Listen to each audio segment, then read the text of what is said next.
ಒಚ್ಕೋದಿವಪ್ಪ ಇರಿ ಸರ್ ಒಚ್ಕೊಡ್ತೀವಿ.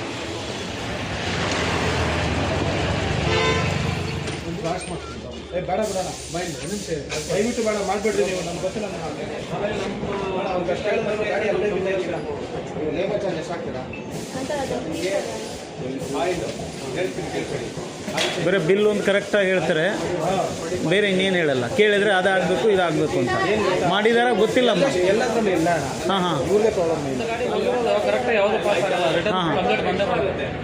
ಅಲ್ಲ ಸರಿಯಾಗಿ ಮಾಡಬೇಕಲ್ಲ. ಒಂದು ಸರ್ವಿಸ್ ಟೈಮ್ ತೊಗೊಳ್ತೀರಾ, ಟೈಮ್ ಪ್ರಕಾರ ಮಾಡಬೇಕಲ್ಲ. ಬೆಳೋದಕ್ಕೆ ಗಾಡಿ ಚೇಂಜ್ ಮಾಡ್ತೀವಿ. ಗಾಡಿ ವಾಶ್ ಆಗಿದೆ ಅಂತಾರೆ. ವಾಶಿಗೆ 150 ರೂಪಾಯಿ ಚಾರ್ಜ್ ಮಾಡಿದ್ರೆ ಧೂಳು ಹಂಗೆ ಇದೆ, ಅದರಲ್ಲಿ ಆಯಿಲ್ ಎಲ್ಲ ಹಂಗೆ ಇದೆ. ಏನು ವಾಶ್ ಮಾಡಿದ್ದೀರಾ? ಬನ್ನಿ ತೋರಿಸ್ತೀನಿ ನಿಮಗೆ, ಬನ್ನಿ ನಿಮ್ಮದು ತೋರಿಸ್ತೀನಿ. ಅಕ್ಕಿ ಇಸ್ಕೊಂತ 2000 ರೂಪಾಯಿ ಬಿಲ್ ಮಾಡಿದ್ದಾರೆ. 2000 ರೂಪಾಯಿ ಬಿಲ್ ಮಾಡಿಬಿಟ್ಟು 1000 ರೂಪಾಯಿ ಕೊಟ್ಟು ಗಾಡಿ ತೊಗೊಂಡಿರ್ತೀವಿ. ಹಾಂ, ಅದಕ್ಕೆ ನಾವು ಬೆಲೆ ಕೊಡೋದು ಬೇಡ ಅಲ್ವಾ? ನಮ್ಗೆ ಸಂಕಟ ಆಗಲ್ವಾ?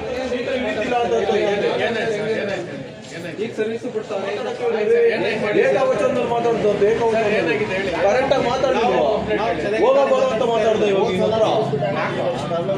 ಏನೇನು ಇದು ಮಾಡ್ತಾರೆ, ಯಾವ ಸರ್ವಿಸೇ ಮಾಡಲ್ಲ.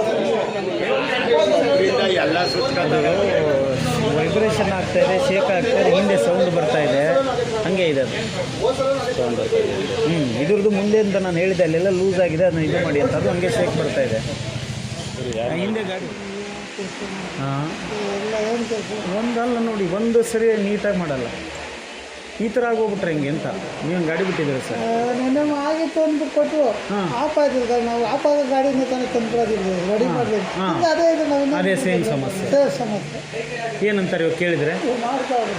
ಇವಾಗ ಮತ್ತೆ ಮಾಡ್ತಾರೆ. ಎಷ್ಟು ಸರಿ ಬರ್ಬೇಕು? ಬೇರೆ ಕೆಲಸ ಬಿಟ್ಟು ನೀವು ಎಷ್ಟಂತ ಹೋಗೋಕ್ಕಾಗುತ್ತೆ? ಹಾಂ, ಎಲ್ಲ ಅಲ್ಲಮ್ಮ, ನಾವು ಎಲ್ಲನೂ ಬರಿಸಿ ಹೋಗ್ತೇವಲ್ಲ. ನಿಮಗೆ ಹೆಂಗೆ ಹೇಳೋದು? ನಾನು ಬಂದು ಹೇಳೋಕ್ಕಾಗತ್ತಾ ಅಲ್ವಾ? ಅದನ್ನು ಮಾಡೋರು ಯಾರು? ಫ್ರಂಟ್ ವೈಬ್ರೇಷನ್ ಏನದು? ಫ್ರಂಟ್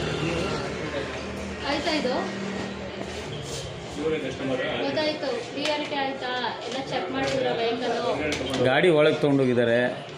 ಪ್ರಾಬ್ಲಮ್ ಹಾಗೆ ಇದೆ. ಬೆಳಿಗ್ಗೆ